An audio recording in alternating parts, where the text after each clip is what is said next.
Hey guys, and welcome to a very special episode of CineFix Now. Our friends over at Samsung sent us this great curved UHD TV. The curved screen gets you a great view of its 4K resolution from any seat you got in the house. It's curved.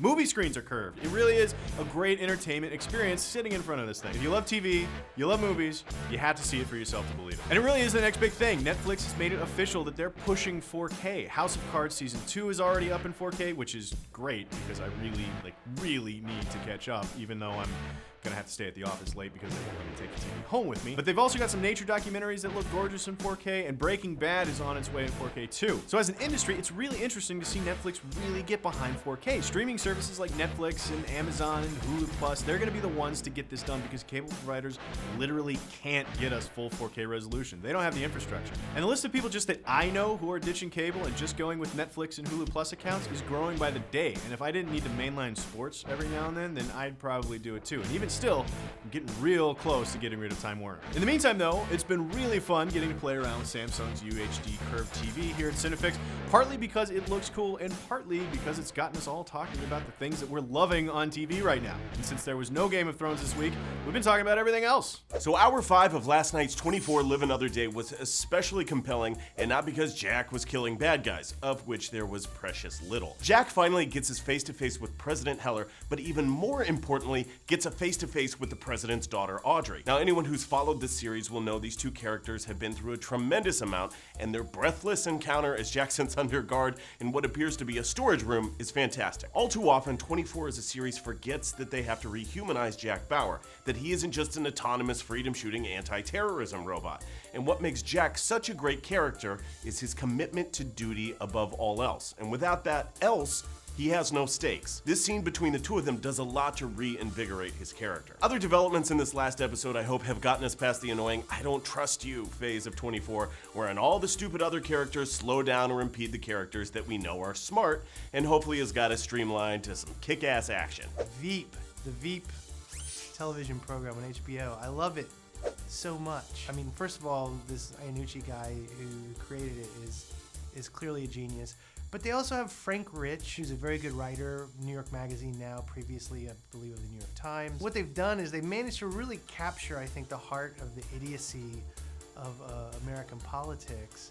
And the jokes are usually so subtle, you can't really spot what's going on. Obviously, there are all these people who are idiots, but at the same time, I get the feeling that this is plausible. They're buffoons and they're selfish, and they hate each other, but it's also very funny. People get the idea that to make a good comedy or drama, that conflict means fighting. One of my favorite examples of that is like Alan Ball. And if you watch the pilot of 6 Feet Under, where people are like, but what about me? But what about me? And they're just fighting, and it's just super annoying. And what's great about Veep is that everything they do is so subtle and underneath the radar, and they're undercutting each other and being nice to someone's face in one scene, and the next scene they're utterly breaking them down. The most recent episode where Amy put on this fake English accent, which she actually did a very good job at, managed to utterly sabotage him, and then later smile to his face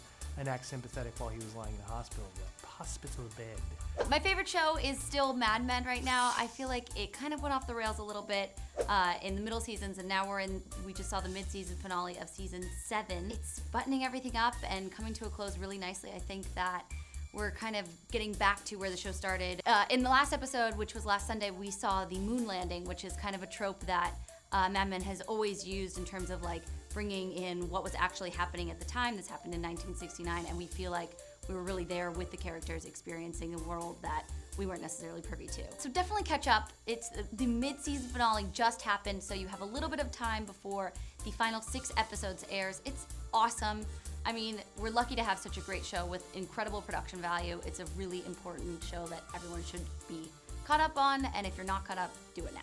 One of the things I really love watching on TV that just started up again this week is American Ninja Warrior. NBC, they took the original show. First off, it started on G4, and before that it was Sasuke in Japan, but basically it's one of the coolest shows on TV. Guys running these crazy obstacle courses, no American has ever won, and it's really funny too, because you get these great montages of these people, they've been training all year round, and this is for their brother that's paralyzed, and they go and they totally wipe out in the first one. You want to know why? Because it's an unforgiving freaking thing. But I think what's really cool about this show ultimately is the fact that it is all about people trying to be their best and people trying to conquer these things. It's sort of like the mini Olympics. And I love the fact that so far it's unbeatable and it's just really fun and really interesting. And it's not like a show like Wipeout where it's all like it's funny because people are getting hurt. You want people to do their best, and that's what's really cool. American Ninja Warrior, check it out because it's awesome. So that's some of the stuff that we've been loving on TV here at CineFix. Let us know what you think about it in the comments below, and let us know what you've been loving on TV. And as always, click like and subscribe, and come back next time for more movie news on CineFix Now.